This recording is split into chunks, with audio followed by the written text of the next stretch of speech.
In the last episode, Mikoshin decides that she needs to pay closer attention to the Saiyans on Earth. And at that point, we get Goku versus Gohan, where Gohan easily defeats Goku in a sparring match. And now Vegeta is up next. He wants a piece of Gohan, but Vegeta doesn't just want to fight Gohan. He says that Gohan, as of now, as of this point in time, Gohan has really only demonstrated abilities in training. That's all Vegeta has really seen. He wants to eliminate those restrictions, and he wants to actually have a real fight with Gohan, something that they can write home to the bank about, a real confrontation, to the point where he even asked Goku, like, bro, you got any senzu beans? Goku of course has a bag of senzu beans, he's always packing. So there are 4 senzu beans, which is probably going to be very important in the future, and Gohan just got challenged by Vegeta to a battle to the death. This is a real situation. Vegeta wants to give it 110%. Face off against Gohan to the bitter end, and that's the reason that he's got the senzu beans. So as Vegeta is excited to jump in and face off against Gohan 110%, Gohan isn't as excited to do that with Vegeta. He's a little bit nervous. He doesn't really know if he really wants to commit 110% to fighting Vegeta. He probably is a little scared too, but Vegeta says, no, we need to do this. Don't worry, Goku is here. Goku can monitor the fight, and Goku will help us if we get to critical condition. Don't worry about that. But Goku doesn't want to be left out. He wants to have a very similar fight against Vegeta or even Gohan as well.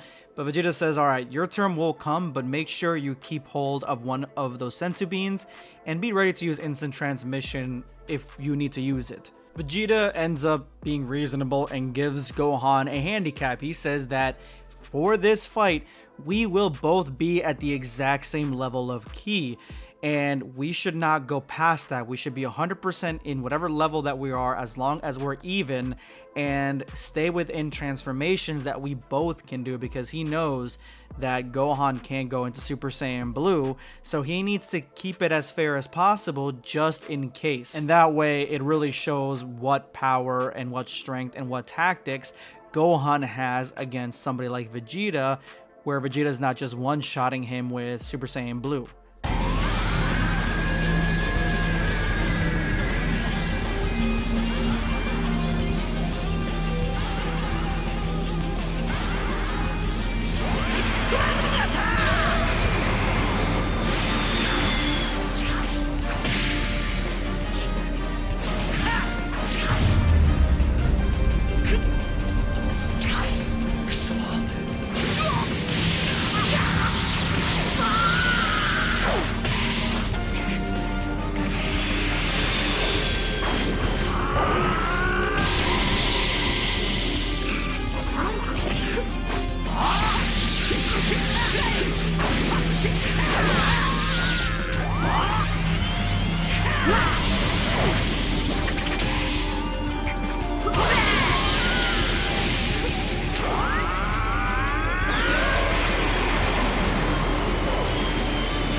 Because I'm translating, I'll tell you exactly what Vegeta says, that what the hell is this prison? I can't move, god damn it. That's basically what he said, because Gohan snagged him using technique, using strategy, and got him into this sort of prison area where he used his own ki to trap him there.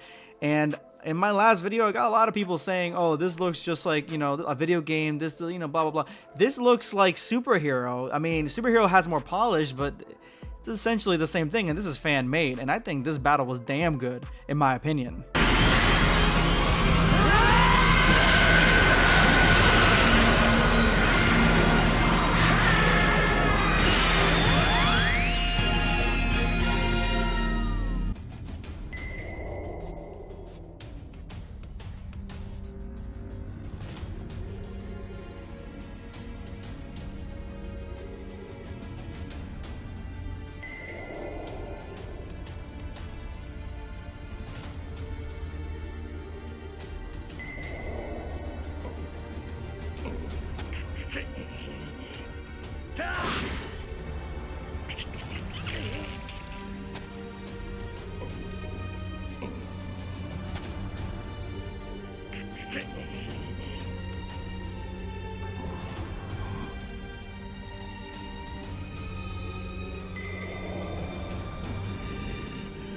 Meanwhile, we cut to the Mikotion, and she ended up luring the gods of destruction all in their meeting place and began to take them all out, leaving really only Beerus alive, maybe. I don't know, less beat up than the rest of them, because remember, they can't really die without their Supreme Kais dying, but less beat up and able to stand. But this is an angel we're talking about, so she 110% has the advantage here.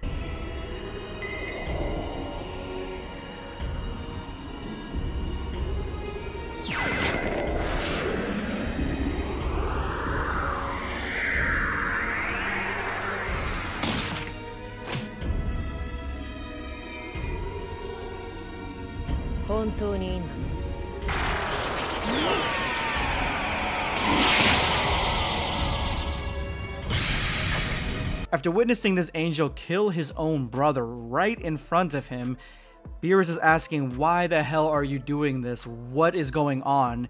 And she responds simply with just cleaning up my mess.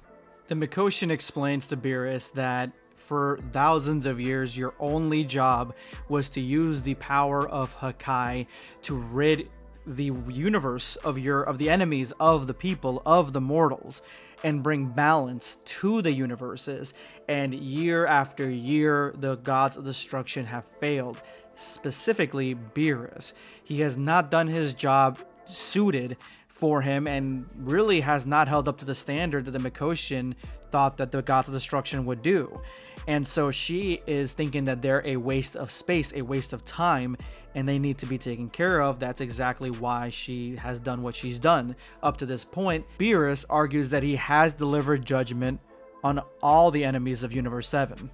The Mikotion laughs and at this point is getting upset with Beerus because she asks him, when was this? When you first were God of Destruction? When you first had the drive to take care of the business that Universe 7 needed for you to take care of it? When was this? When did you do it? Because the gods of destruction that I have here, each and every single one of them is a failure to their universe, to the point where even the gods of destruction themselves have allowed immortals to gain power of the gods and become as powerful as some of the gods of destruction in this very room. Each and every single one of these mortals has broken their own limits repeatedly, time and time again, only with the desire to surpass the gods of destruction.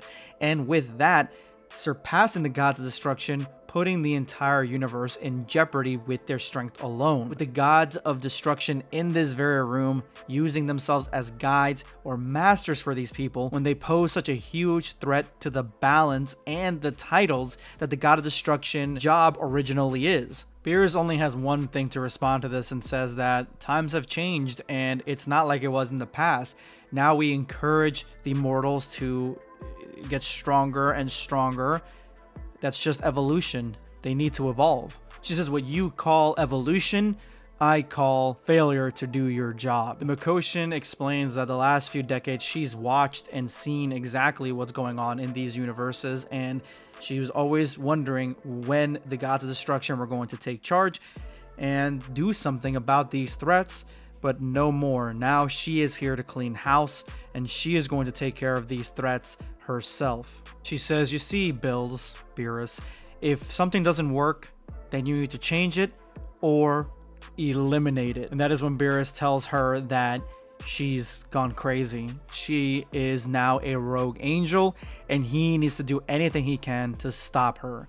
But she says there are 9 Hakaishin that are here. 3 of them are already dead, and the rest are in grave or critical condition. But she says if you're feeling lucky, go ahead and try it. At least if I get a glimpse of your power, it wouldn't have been a total waste having you as a god of destruction.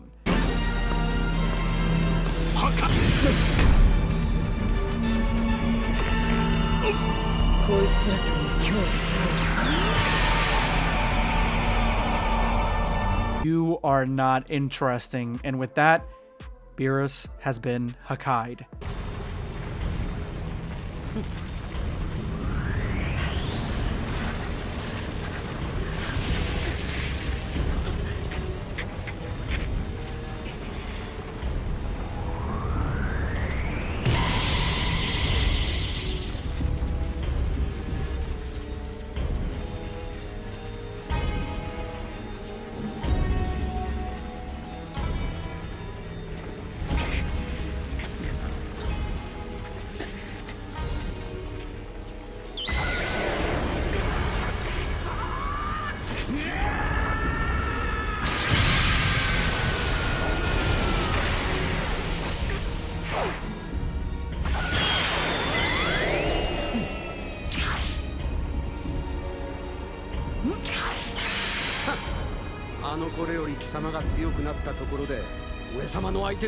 So Goku saves Vegeta's ass because he was about to be grass when Gohan attacked him like that, trapping him, and in the split second he was able to break through. But yeah, if Goku hadn't come in with instant transmission and saved Vegeta, Vegeta would have been gravely injured or worse.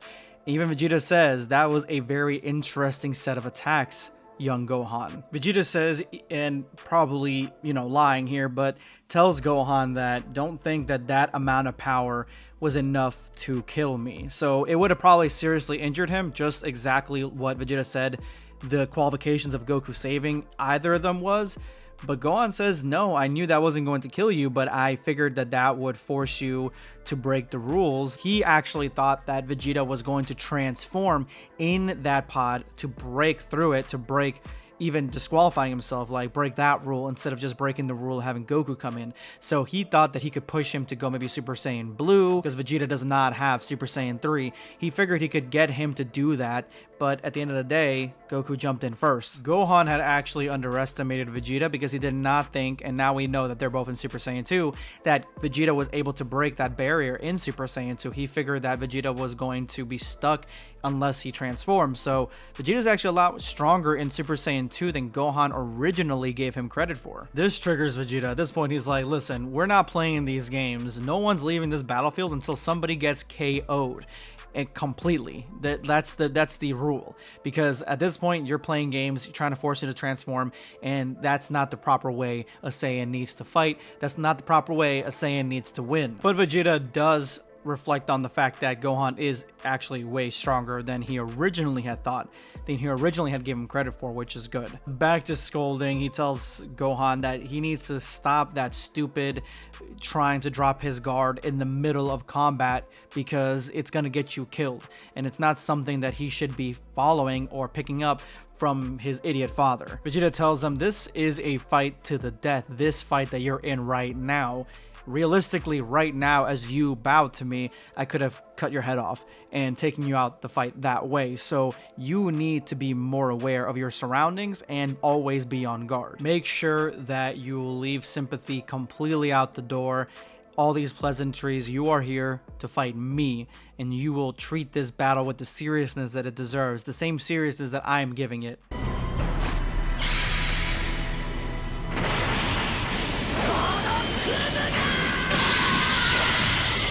In the meantime, the Oracle Fish is just going bananas here. He is shaking up a storm. He's having premonition after premonition, and Whis is telling him to calm down and you need to get out of that mindset where you're looking into the future. You need to come back to reality. The other Kai is wondering what the hell is going on. Whis says that this has never happened before. He's never seen the Oracle Fish like this. He actually has a technique that will calm the Oracle Fish, but it's not working right now. The Oracle Fish is just too preoccupied with what he's seeing.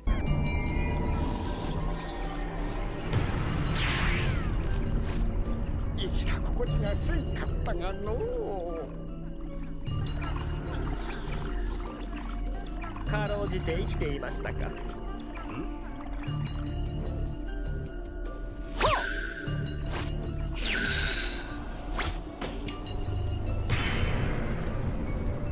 Whis, what have you done? Whis says, don't worry, I just put him to sleep to calm him down. If he hadn't done it, then the fish would have passed out due to being overstimulated. The elder Kai wants to know what's going on, what's the oracle fish seeing, but Whis has no answers for him. He doesn't know. Something bad. The elder Kai doesn't know what's going on, but at this point now it seems like it doesn't need to necessarily be the Supreme Kai dying for their respective God of Destruction to die as well. It looks like if the God of Destruction dies, then the Elder Kai or the Supreme Kai that was with them ends up dying as well in retribution. Their lives are linked. It doesn't just work one way around, it works both ways.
So we tried to resuscitate the Supreme Kai, and it looks like it worked. The Supreme Kai is back, unless he actually didn't die. But Whis doesn't know what's going on. He asked him, "Are you okay?" And the Supreme Kai really has no answers. Neither does the Elder Kai. They don't really know what's going on. The Supreme Kai only explains, even though we saw him see the vision, he only explains that he got hit. He felt a strange hit, and it knocked him out cold, and he doesn't know where it came from. Whis definitely feels like something is weird going on. First, the oracle fish ends up acting crazy, just losing his mind until he was forced to be put to sleep, and then the Supreme Kai is knocked out by someone, some presence that they can't see. He's got a bad feeling about this.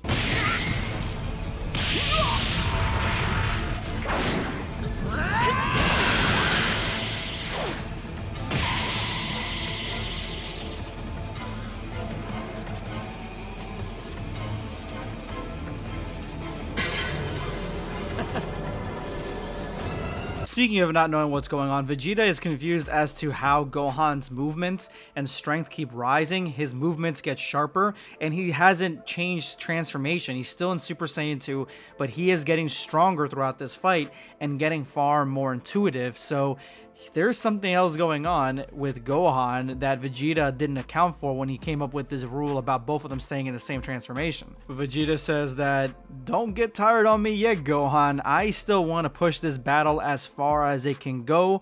The real fight starts right now."